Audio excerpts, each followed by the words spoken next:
तो भाई आलिया भट्ट की आने वाली नई फिल्म अल्फा के ट्रेलर को रिलीज कर दिया गया है। अभी कुछ दिन पहले ही इसके टीजर को रिलीज किया गया था और कल अचानक से इसके ट्रेलर को भी अपलोड कर दिया गया है। फिल्म को लेकर कोई बहुत ज्यादा बज़ तो नहीं बना हुआ है और ना ही इसके मेकर्स इसका बहुत ज्यादा प्रमोशन कर रहे हैं। यहाँ तक कि बहुत सारे लोगों को इस बात का पता भी नहीं था कि आज इसका ट्रेलर आने वाला है। आपको बता दें कि ये फिल्म रिलीज होने वाली है 3 जुलाई 2026 के दिन, यानी कि आज से लगभग 15 दिन बाद। वैसे अभी बॉक्स ऑफिस पे मैं वापस आऊंगा और हॉन्टेड 3D जैसी फिल्में चल रही हैं। इसके बाद 19 जून को फिल्म रिलीज होने वाली है शाहिद कपूर की कॉकटेल 2। इसके बाद 26 जून को multi starrer film welcome to the jungle release होने वाली है, जिसमें अक्षय कुमार, सुनील शेट्टी जैसे तमाम एक्टर्स नजर आने वाले हैं। और इसके अगले ही हफ्ते रिलीज होगी आलिया भट्ट की फिल्म अल्फा, और अल्फा के अगले ही हफ्ते रिलीज होने के लिए तैयार है अजय देवगन की फिल्म धमाल 4। मतलब अल्फा कहीं ना कहीं दो बड़ी कॉमेडी फिल्मों के बीच में फंसी हुई है। जहां पर वेलकम टू द जंगल में हमें लगभग आधा बॉलीवुड नजर आने वाला है, तो वहीं धमाल 4 में अच्छी खासी स्टार कास्ट नजर आने वाली है। और ये दोनों ही फिल्में बिल्कुल कॉमेडी फिल्में होने वाली हैं। तो इन दोनों ही फिल्मों के बीच में कहीं ना कहीं 3 जुलाई को हमें फिल्म अल्फा देखने के लिए मिलेगी। अब देखो, इसके ट्रेलर के बारे में अगर बात करें तो मैं बिना मतलब का हेट फैलाना यहाँ पर पसंद नहीं करूँगा। ट्रेलर लेवल पे ये मुझे पसंद आया है। मतलब जिस तरह से इसमें बैकग्राउंड म्यूजिक दम दम दम के साथ में आलिया भट्ट का एक्शन देखने के लिए मिलता है, वो इम्प्रेसिव था।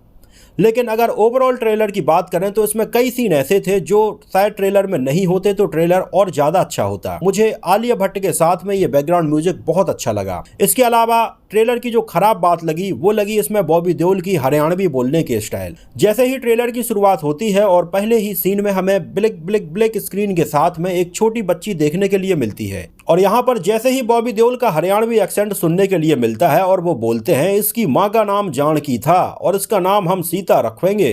भाई ऐसा लग रहा था कि ये अल्फा कम दंगल 2 ज़्यादा लग रही है।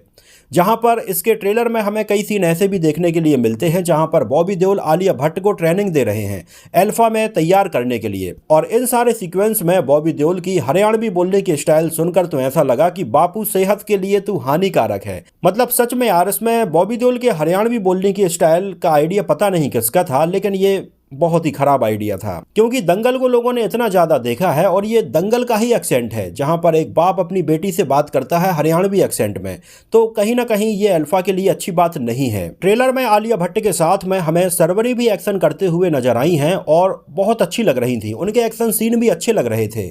उनके अलावा बॉबी देओल, अनिल कपूर और ऋतिक रोशन का कैमियो भी होने वाला है। अब देखो, अगर ऋतिक रोशन का कैमियो था भी तो इसके ट्रेलर में इसको दिखाने की ज़रूरत क्या थी? इसको सरप्राइज ही रखते। लेकिन मुझे लगता है कि कहीं ना कहीं इसके जो मेकर्स हैं उनको खुद इसके ऊपर इतना ज़्यादा कॉन्फिडेंस नहीं है कि पब्लिक ये फिल्म थिएटर में देखने के लिए आएगी।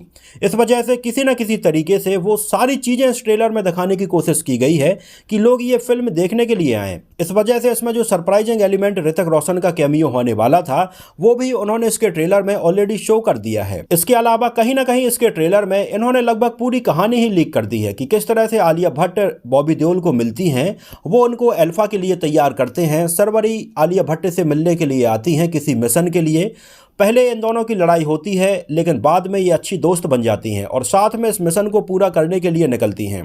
अनिल कपूर वाला कॉन्फ्लिक्ट अलग चल रहा है, तो अनिल कपूर वर्सेस बॉबी देओल इसमें हमें देखने के लिए मिलेंगे। बाकी मिशन क्या होगा, पाकिस्तान से जुड़ा हुआ होगा या नहीं, ये हमें इसके ट्रेलर में अभी देखने के लिए नहीं मिला है। क्योंकि पूरे ट्रेलर में या टीजर में कहीं पर भी पाकिस्तान का या ISI का जिक्र अभी तक तो नहीं किया गया है। लेकिन आपको बता दें कि फिल्म अल्फा की कहानी में काफ़ी बदलाव हुए हैं। इसके कई सीन रीशूट हुए हैं, खासकर से फिल्म धुरंधर की आंधी के बाद में। जब धुरंधर लोगों ने देखी, इसको इतना ज़्यादा पसंद किया, तो अल्फा में कई सीन्स को बदला गया। और मुझे लगता है कि यही एक रीजन है कि इसकी वजह से पाकिस्तान वाला एंगल इसमें हमें देखने के लिए नहीं मिला है। लेकिन हो सकता है कि फिल्म में हमें ये एंगल देखने के लिए मिले, क्योंकि YRF स्पाई यूनिवर्स की फिल्मों में हमेशा ये चीज़ हमें देखने के लिए मिलती रही है कि एक रॉ एजेंट है, ISI एजेंट है, और आगे चलकर इन दोनों के बीच में प्यार हो जाता है। गाने में इन दोनों का फेस ऑफ होता है, बिकनी वाले सीन होते हैं, हॉट सीन होते हैं। मतलब ऐसे कई सीन रखे जाते हैं जो कि मांस मसाला से भरपूर होते हैं। तो ये देखना दिलचस्प होगा कि क्या अब फिल्म धुरंधर के बाद भी YRF स्पाई यूनिवर्स की फिल्म अल्फा में इस तरह के सीन देखने के लिए मिलते हैं, या फिर अब YRF स्पाई यूनिवर्स ने अपनी फिल्मों का रुख पूरी तरह से बदल दिया है। बाकी कहीं ना कहीं इसमें आलिया भट्ट हमें शॉर्ट ड्रेस पहनी हुई नजर आ रही हैं और सरवरी भी हमें इसी स्टाइल में नजर आ रही हैं। कहीं ना कहीं डांस बिल्कुल वैसा ही होने वाला है जैसा कि YRF स्पाई यूनिवर्स की फिल्मों में होता आया है। लेकिन अल्फा को लेकर एक और बात है कि फीमेल सेंट्रिक फिल्में इंडिया में बहुत ही कम चलती हैं। इसके पहले भी कई फीमेल सेंट्रिक फिल्में बनी जहां पर हमें एक्शन करते हुए भी महिलाएं नजर आईं। फीमेल सेंट्रिक फिल्मों का जो इतिहास है वो बॉलीवुड में बहुत ही खराब रहा है। मतलब फीमेल सेंट्रिक ज्यादा फिल्में बॉलीवुड में नहीं चल पाई हैं, खासकर से एक्शन फिल्में। यहां तक कि अगर आप आलिया भट्ट की पिछली फिल्म जिगरा को ही देखेंगे तो जिगरा कोई खराब फिल्म नहीं थी, मुझे जिगरा काफी पसंद आई थी। आलिया भट्ट की एक्टिंग भी दमदार थी, लेकिन वो फिल्म भी नहीं चल पाई थी। तो क्या आलिया भट्ट की फिल्म अल्फा में अब लोग आलिया भट्ट को एक्शन सीन में देखना पसंद करेंगे या नहीं? वैसे इस बारे में अगर मैं अपना पर्सनल ओपिनियन बताऊं तो कहीं ना कहीं मुझे लगता है कि आलिया भट्ट की जो बॉडी लैंग्वेज है उनके ऊपर एक्शन उतना सूट नहीं होता है। आलिया भट्ट एक्ट्रेस बहुत अच्छी हैं, इस बात में कोई डाउट नहीं है। मतलब करंट टाइम में अगर बॉलीवुड की बेहतरीन एक्ट्रेस की बात करें तो उसमें आलिया भट्ट का नाम आता है। लेकिन मुझे लगता है कि यार एक्शन सीन उनके ऊपर सूट नहीं होते हैं।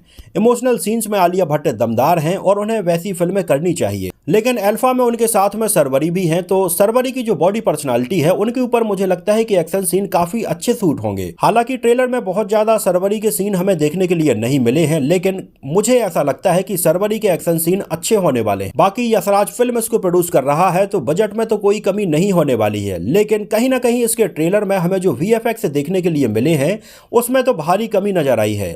जैसे एक हेलीकॉप्टर वाला ही सीन इसके ट्रेलर में देखने के लिए मिला है। भाई वो सीन सच में सेक कर रहा था। मतलब इतना खराब VFX YRF फिल्म्स में मैंने सोचा नहीं था। इसके अलावा कुछ चीजें और हैं जो कि अल्फा को लेकर नेगेटिव हैं। जैसे YRF स्पाई यूनिवर्स की अभी तक की जितनी भी फिल्में आई हैं उन फिल्मों में हमें एक्शन सीन तो देखने के लिए मिले, अलग अलग एक्टर और एक्ट्रेस भी देखने के लिए मिली, लेकिन कहीं ना कहीं अगर एक ओवरऑल देखा जाए कि YRF स्पाई यूनिवर्स की फिल्मों का आखिर मोटो क्या है, ये पूरी सीरीज और ये फिल्में आखिर एंड में कहां पर जाकर रुकने वाली हैं, तो इसका कोई मोटो समझ में नहीं आया है। अभी बस ये YRF स्पाई यूनिवर्स की फिल्में ऐसी चल रही हैं कि शाहरुख खान की फिल्म में सलमान खान का कैमियो कर दिया, सलमान की फिल्म में शाहरुख का कैमियो कर दिया, आलिया भट्ट की फिल्म में ऋतिक रोशन का कैमियो कर दिया। मतलब इस टाइप के बस कैमियो ही खेल रहे हैं ये लोग। तो ये चीज़ कहीं ना कहीं YRF स्पाई यूनिवर्स के लिए काफ़ी नेगेटिव है, क्योंकि लोगों को ये चाहिए है कि इस तरह की फिल्मों का एक मोटो तो हो कि आखिर ये स्पाई यूनिवर्स एंड में कहाँ जाने वाला है और एंड में हमें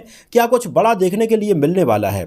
अभी तक जितनी भी फिल्में YRF स्पाई यूनिवर्स में आई हैं उनमें तो बस कैमियो ही चल रहा है, कोई भी प्रॉपर मोटो सेट नहीं किया गया है। बाकी इसके अलावा धुरंधर का डर तो देखो है ही, लोगों ने इस तरह की रियलिस्टिक फिल्म देख ली है तो इसको धुरंधर से तो कंपेयर करने ही वाले हैं। वैसे YRF स्पाई यूनिवर्स की पिछली फिल्म जब वॉर 2 नहीं चल पाई, जिसमें ऋतिक रोशन और जूनियर NTR थे, इतने बड़े बजट में इसको बनाया गया था, भारी भरकम इसका प्रमोशन किया गया था, लेकिन इसके बावजूद भी फिल्म अपने बजट को भी मुश्किल से रिकवर कर पाई।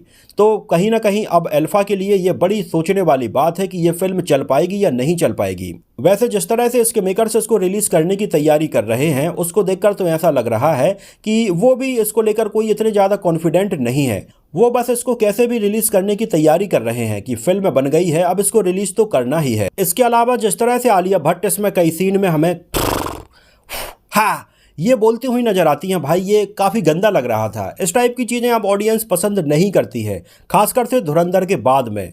तो कहीं ना कहीं अल्फा को लेकर काफ़ी चैलेंजेस हैं और ये देखना दिलचस्प होगा कि ऑडियंस इसको पसंद करती है या नहीं, क्योंकि ऑडियंस ऑलरेडी भरी बैठी है धुरंधर को देखने के बाद। और YRF स्पाई यूनिवर्स धुरंधर के पहले ऐसी फिल्में लोगों को दिखाता रहा है जिन फिल्मों में एजेंट का कोई मतलब ही या मोटो ही समझ में नहीं आता था। तो ये तो हुई अल्फा के ट्रेलर को लेकर बात। बाकी 3 जुलाई 2026 को जब ये थिएटर में आएगी तब और इसके बारे में हम डिटेल से बात करेंगे। बाकी आपको क्या लगता है कि ये फिल्म चल पाएगी या नहीं, हमें कमेंट सेक्शन में अपनी राय जरूर बताइए। और अगर आपने हमारे इस नए चैनल को सब्सक्राइब नहीं किया है तो इसको सब्सक्राइब करके बेल आइकन को जरूर दबा दीजिए, क्योंकि यहाँ पर आपको नई फिल्मों से जुड़ी ऐसी खबरें और ट्रेलर, टीजर और मूवी के रिव्यू देखने के लिए मिलते रहेंगे। तो इस वीडियो में इतना ही, मिलते हैं किसी नए वीडियो में कुछ और ऐसी ही इंटरेस्टिंग और रोचक बातों के साथ।